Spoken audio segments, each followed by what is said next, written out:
The ego mind can only think about and fantasize about things it has already been exposed to, like a database of memory and past programs. That's why we say things such as "my mind is spinning" or "my mind won't stop," because it goes in circles repeating thoughts of its past index library in an attempt to figure things out.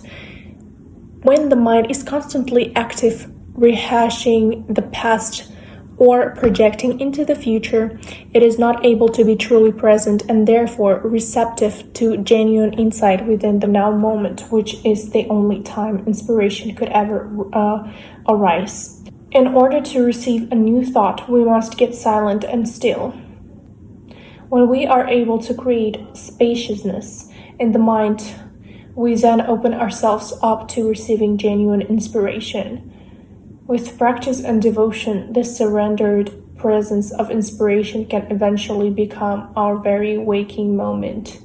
This has often been referred to as a flow state, in which the mind is silent and inspiration flows unencumbered, as we are deeply present and responding in the now. The body just knows what to do, and creativity and inspiration come forth effortlessly. We just know beyond thoughts. The quieter you become, the more you can hear. Silence isn't empty, it's full of answers. Everything you could ever desire to know is available to you. The mind fears silence because it believes that if it stops thinking, it might go insane, nothing will get done, or perhaps it will die. And so out of familiarity, the mind never stops thinking due to fear of the unknown of silence. Yet in the silence of the mind, all continues on joyfully without need for commentary. We must be brave enough to find out for ourselves.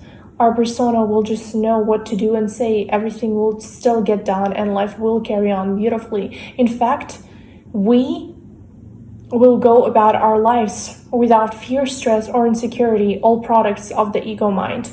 Could you even imagine it? No more fear, no more worry, no more doubt. This is your potential and your destiny.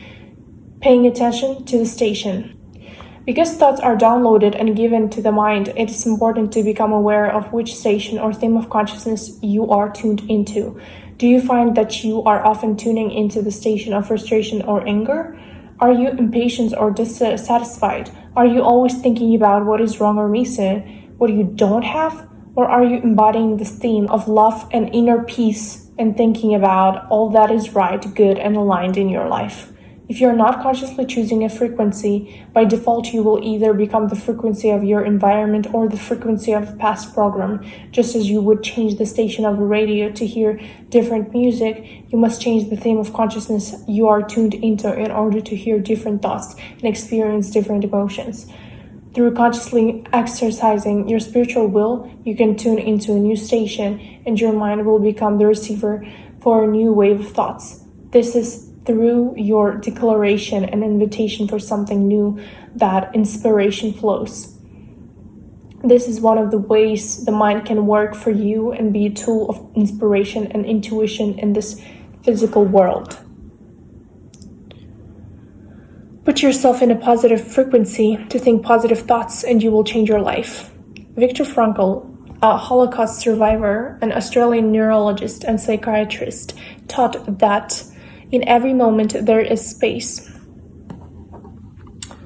between the situation and how you are going to respond. You can either react unconsciously, repeating a past behavior, or you can respond consciously in a new way. Your reaction or response is the frequency you are choosing to align yourself with in that moment. Emotions are the indicator of which theme of consciousness or frequency you are tuned into. Thoughts are what songs are playing on that station. Don't let your ego choose the station anymore. The first step to reclaiming your power to consciously respond is to develop awareness. Presence and awareness of the observer. Presence is a state of inner spaciousness. The practice of watching the mind and its impersonal, constant stream of chatter creates sense of separation and dissociation from the commentary. Once we are able to step back from the engaging in the thoughts, we discover silent, unchanging awareness behind them that is simply observing without attachment.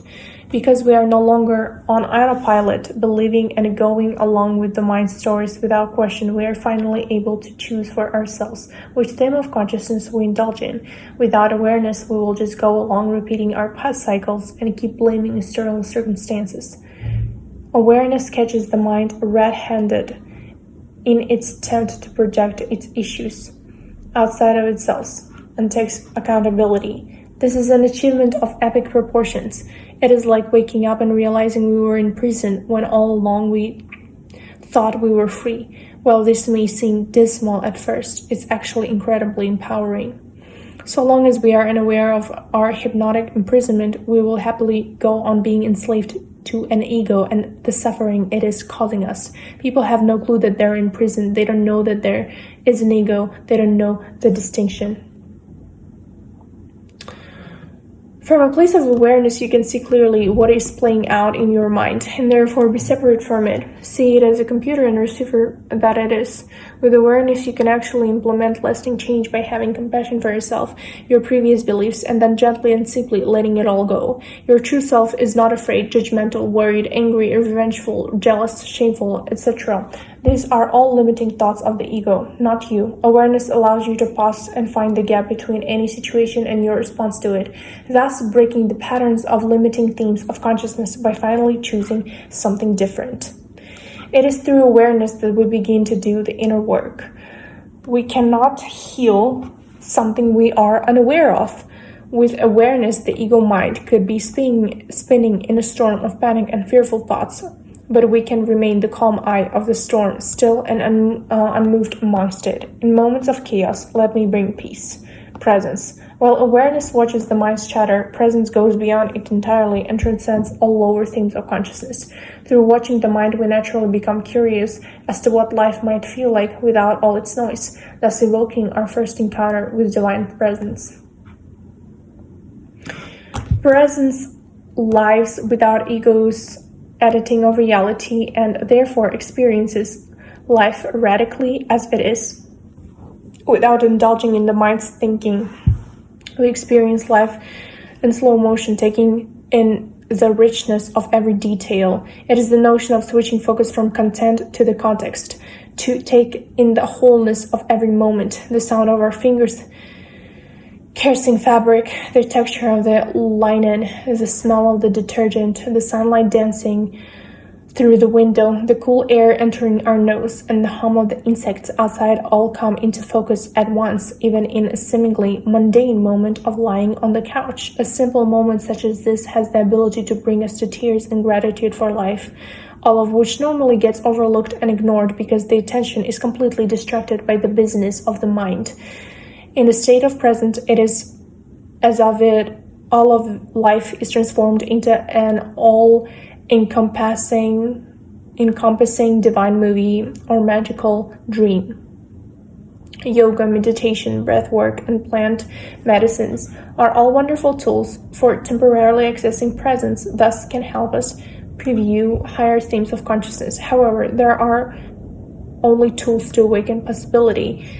They are not the source of these euphoric states and can only temporarily subdue whatever limiting themes of consciousness we struggle with. To transform our state of consciousness and live in presence permanently, we have to do the inner work to heal and release our ego's attachment to limiting themes.